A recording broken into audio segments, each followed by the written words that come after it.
Hello everyone, welcome back. So let's continue from where we stopped in our last class. In our last class, we stopped at question 10. So today we are going to continue from question 11. So if you are new to this, we have solved from question 1 to 10. So I welcome you on board. So question 11 says, an interior angle of a regular polygon is 168 degrees. Find the number of sides of the polygon. So we're looking for the number of sides of the polygon. Remember that the sum of interior angles of a regular polygon is equal to n minus 2 into bracket 180 all divided by n.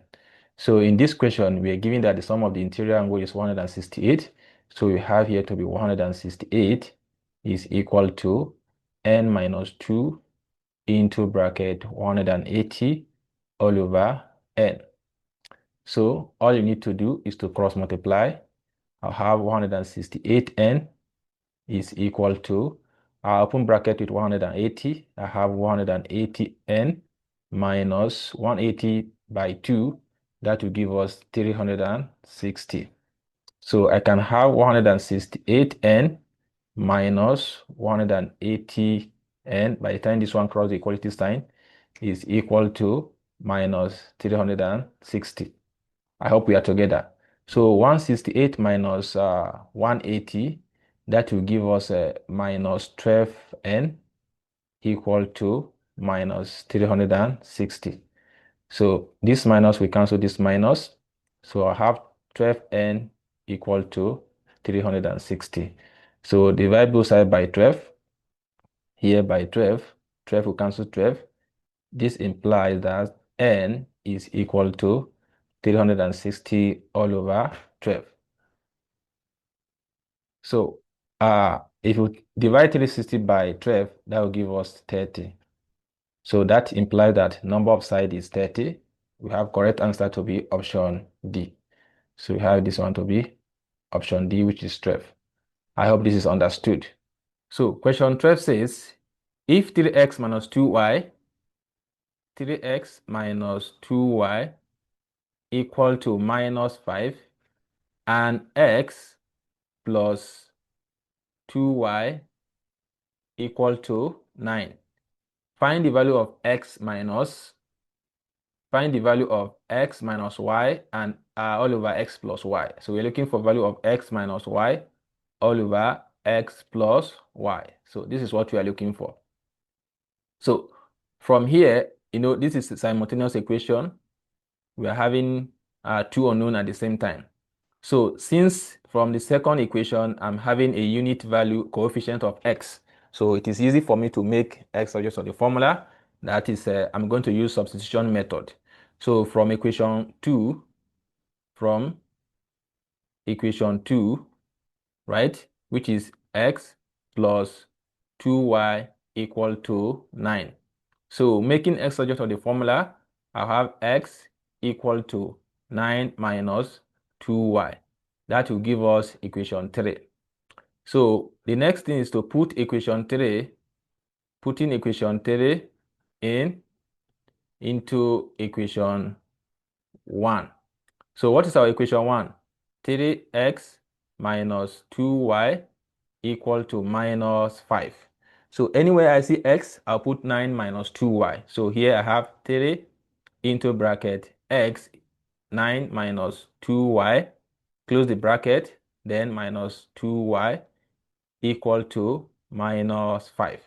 So open the bracket with this 3. So 3 times 9 gives us 27 minus 3 multiplied by minus 2y, that is minus 6y, then minus 2y equal to minus 5. I hope we are together. So then the next thing, moving on. So what do we do here? I have here to be 27 minus 6y minus 2y, that is minus 8y, equal to minus 5. So what do we do here? Let this number cross the equality sign to meet this number here. So I'm going to have minus 8y equal to minus 5. The minus 8y is in its position, so I don't need to change the sign. So this one is crossing the equality sign. That will be minus 27. So I have minus 8y equal to minus 5 minus 27. That is minus 32. So minus to cancel minus. That implies 8y is equal to 32. So the next thing is to divide both sides by 8. I hope we are together. So 8 we cancel 8. We have y equal to 32 all over 8. 32 by 8 gives us 4. So this is the value of y. In order to get the value of x from equation 3, we have x minus is equal to 9 minus 2y. So this implies that x is equal to 9 minus 2 into bracket y, which is 4. So x will now be equal to 9 minus 2 times 4 gives us 8. That shows that implies that x is equal to 1. 9 minus 8. So x is 1, y is 4. Now, we are asked to evaluate or find the value of x minus y all over x plus y. So that should be equivalent to x, which is what? 1. X is 1 minus y, which is 4, all over 1 plus 4. This will give us 1 minus 4, that is minus 3, all over 1 plus 4, that is 5.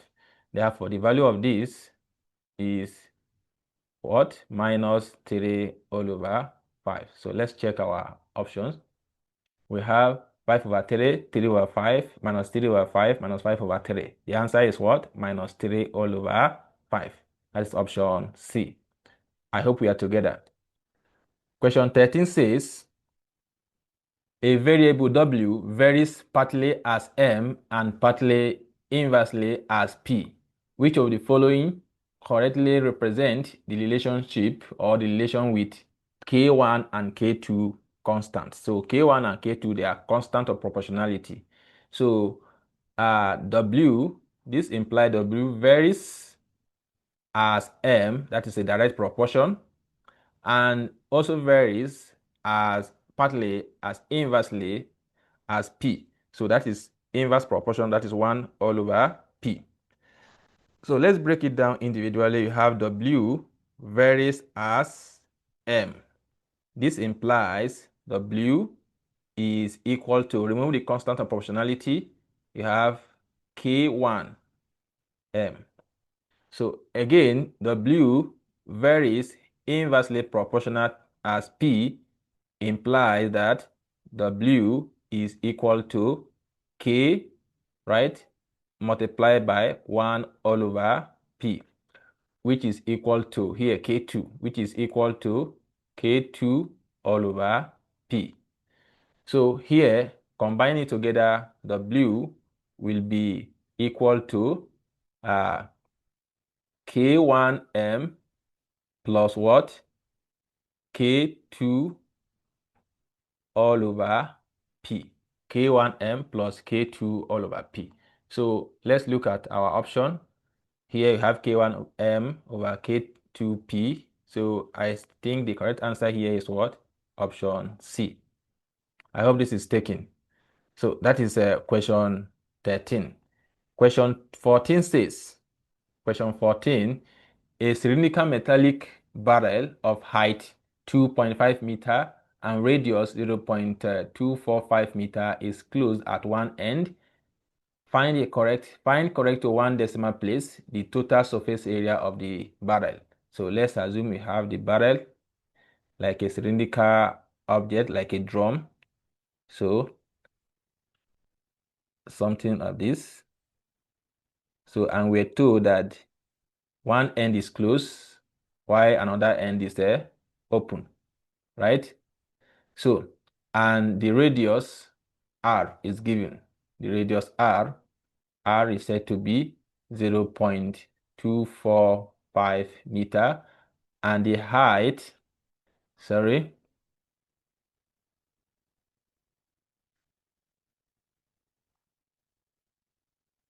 so the height is given.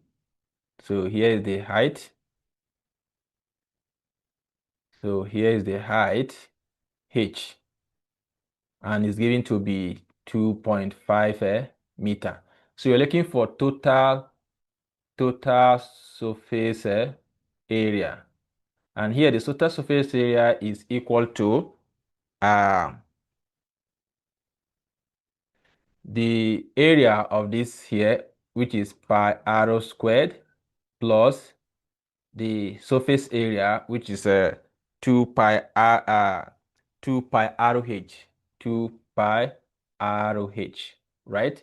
So since there are common things, pi r is here, I can just bring pi r out, open bracket r, plus what is left here? 2 what? 2h, 2h. So from here, given that pi is 22 all over 7, multiplied by the radius, which is 0.245 into bracket 0.245 plus 2 multiplied by 2.5, all close the bracket. Then if you multiply this outside, that should give us 0.77. Open the bracket. We have 0.245 plus 2 multiplied by 2.5 gives us 5. Is that correct? So I'm going to have 0.77 into bracket. Add this together. That will give us 5.245. Then multiply everything. If we do that, you're going to have 4.038. So since you're asked to leave the answer to one decimal place, so that is equal to 4 meter squared.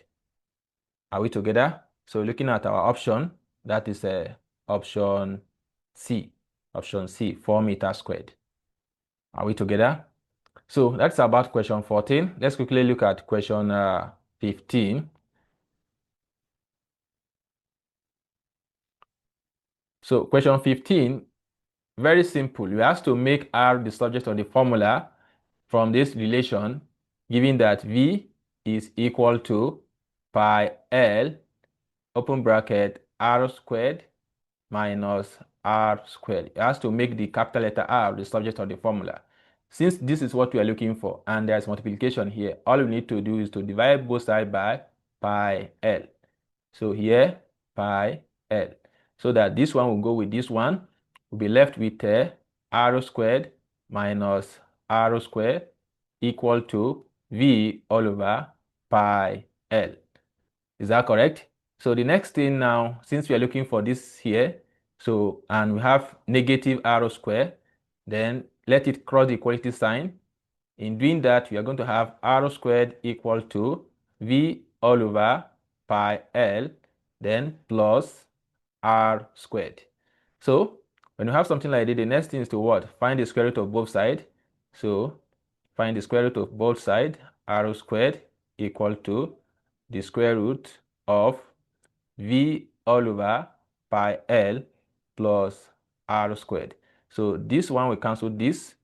That implies R will be equal to the square root of V all over pi L plus R squared. So where in our option do we have something like that? We have here plus, we have here minus. So the correct answer here is option A. I hope we are together. So we are going to stop here for today and continue from here in our next class. I hope you enjoyed the class. So if you are new to this, please ensure you subscribe to give me a kind of motivation to continue. Thank you. God bless you. See you in the next class.